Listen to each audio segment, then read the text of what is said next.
Welcome back. This is your host, Glen Dalakian, here at Tandem Radio, on the Bridge FM radio stations, and also at tandemradio.com with the good news on business. And our title for today's show is Why Gold? And I couldn't think of a better person to answer that question than Peter Grandich, who's the founder of Trinity Financial Sports and Entertainment Management. He's a financial forecaster and the author of Confessions of a Wall Street Whiz Kid, which if you haven't read that book yet, you got to get it. It's a great book and a fun book to read.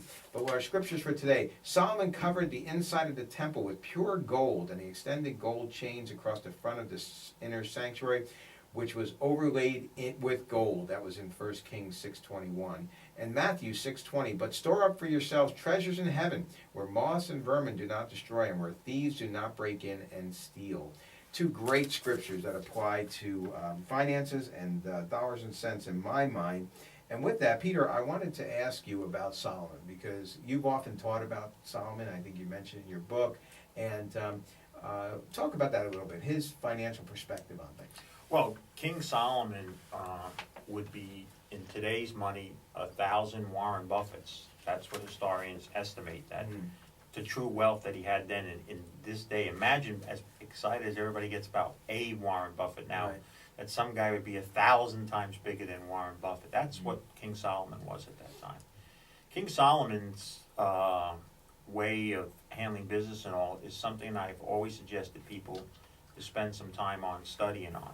He didn't have many rules, but the ones he did were very good. But he also was a big advocate of gold as a store of wealth, and to really count on money, that no human being's money could be counted on, that eventually empires and countries fall, Right. but gold will always be around. And so he has some interesting perspectives on gold and business in general I think everybody should look at. I know that he was diversified as well. And he was very big on something you've always stressed, and that is seeking counsel. Look, you're good at what you do, but don't start telling the dentist how you should drill your teeth or the lawyer how you should handle your case. That you need to go and get good counsel. Right, right. Well, that's a nice lead-in, actually, bringing us right to the latest venture that you have going, ABA. Tell us a little bit about that. Well, I've been working with professional athletes for 13 years now. I had the tremendous blessing of being a sports fan, and then ended up becoming personal friends and in business with my two greatest sports guys I liked. That was the great Joe Klecko from the Jets, and Nick Fatiu, who was a great Ranger player in the 70s and 80s. And so as I got to know a lot of these guys, I do Bible study in chapel with the Giants and the Yankees. I found a vacuum, particularly for players from the 70s, 80s, and 90s, and particularly in football and hockey, who at that point certainly were making more money than the average person, but not making the big enough money that when they were done, they just sat home and counted it for the rest of their lives. So a lot of them are out there trying to either sell their wares, which if they went into business themselves or a service, or still try to use the leverage of their professionalism for income, whether it's for simple appearances or representing companies, et cetera, et cetera. But for lack of a better word, there was no network or marketing way for them to do it within a group. They all had to do it as individuals. And it was actually with a place that you and I went to visit where the idea was born, and that was the gentleman that I saw that runs that group. We were down in Red Bank, I believe, and he brings in people from celebrities, from housewives and all those type of places. And I was just born of the idea that if I take this and get senior executives and business owners and athletes together in a kind of environment like that, it can work the same way this gentleman had made it work. The attractiveness, of course, to the executives and all was up close and personal with athletes. One of the real quick things, I know this isn't the show to talk about it all, but I'll just tell you, the most amazing thing I learned about athletes, and it was Tiki Barber that first showed it to me, of all people. Playing golf with Tiki about 4 or 5 years ago with a Giant fan who just Tiki could do no wrong, even though he played horribly.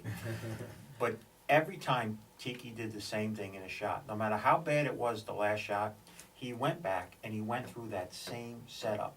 And what I learned is athletes are very versatily trained. They are very willing to listen and stick to a plan. And I know you as a business person, if you said, what are some of the traits of a successful business person, that would be some of them. That's right. So that's what the ABA is now. It's just been born. It's literally gotten off the ground, and it's in God's hands. What will come of it.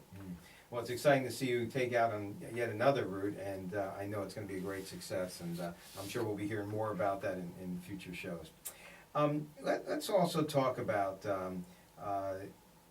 you've been out there with gold, you touched on that. What about other precious metals? Is silver in that lump and all that? Yes, silver is, some have called it in the business, the kissing cousin or the poor man's gold.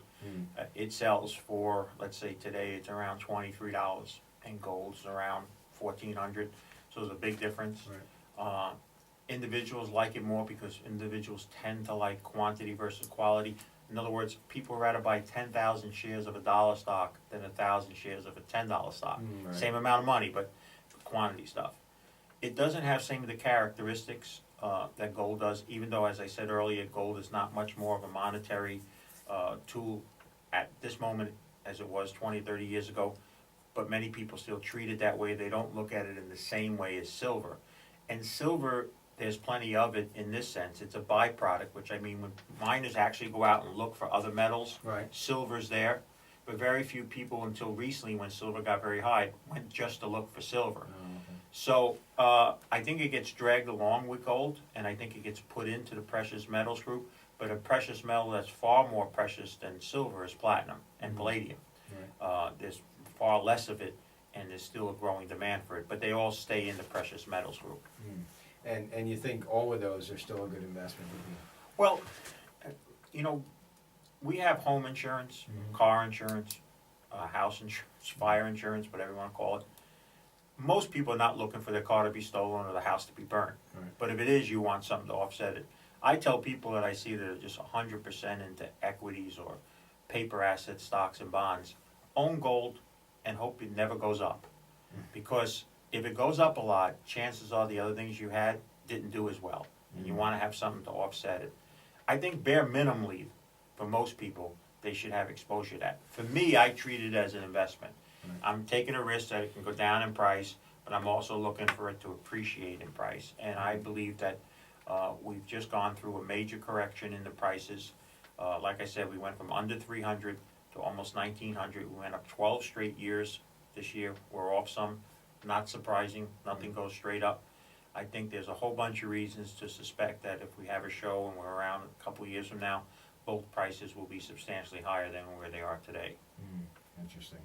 And what, talking about investing overall, because that's what we kind of morphed into here from why gold, which is more of a euphemism, but how is, obviously a lot of things aren't in our control, but how much does what the government does here in the United States impact our financial future in that respect?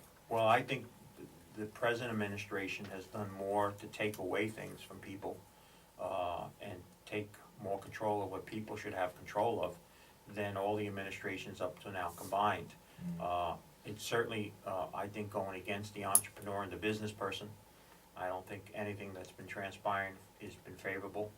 I will like to answer the first part of your question and say this. Most people will lose in investing, and they'll lose not because somebody ripped them off or lied to them, but because the whole process that they begin with is a failed process. And it starts with something that I would have told you in my early years. You'd be crazy if you were telling me. When the market didn't do when I said what it would do, something was wrong with the market, not me. But the bottom line is, no one knows the future. Absolutely no one. And those of us who look into a crystal ball over time, the only thing we become an expert on, Glenn, is how to eat broken glass. So, inevitably, just to start with, whatever anybody's telling you they think is going to happen now, chances are one or more things aren't. But there's 4 things that drive most investments: interest rates, tax rates, inflation rates, and rate of returns. One or more of those are going to go wrong. So inevitably, whoever went, no matter what type of person they went and seen last week, last month, last year and all, one or more of those things are going to be incorrectly guessed for what's going to happen in the future. So more chances than not, you go back to that person, you try to redo it over and over and over. And one of the biggest misconcepts is people are trying to make $1 into 4 or 5 instead of trying to make the dollar they have as efficient, as effective as they can without losing any real principle of it. The younger you are, the less you want to hear that, because we all have visions of grandeur.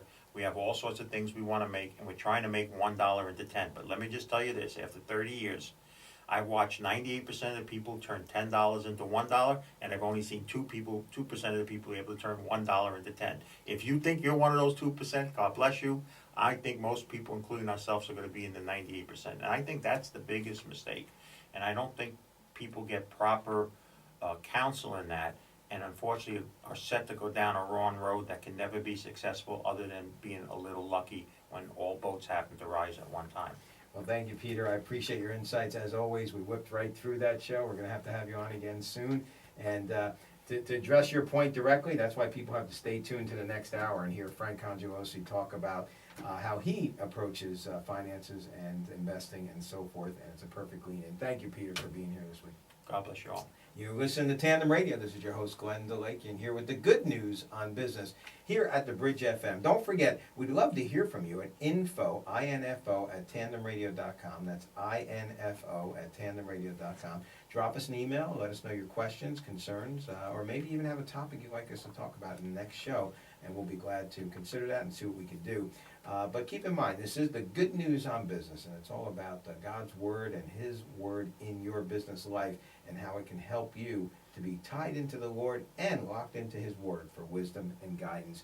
We'll be here again next Saturday, as we are each week at 10:30 a.m. Don't forget, Tandem is now 90 minutes, and in the next hour, you'll hear from people like Frank Congelosi, who's a financial expert. You'll hear from Dr.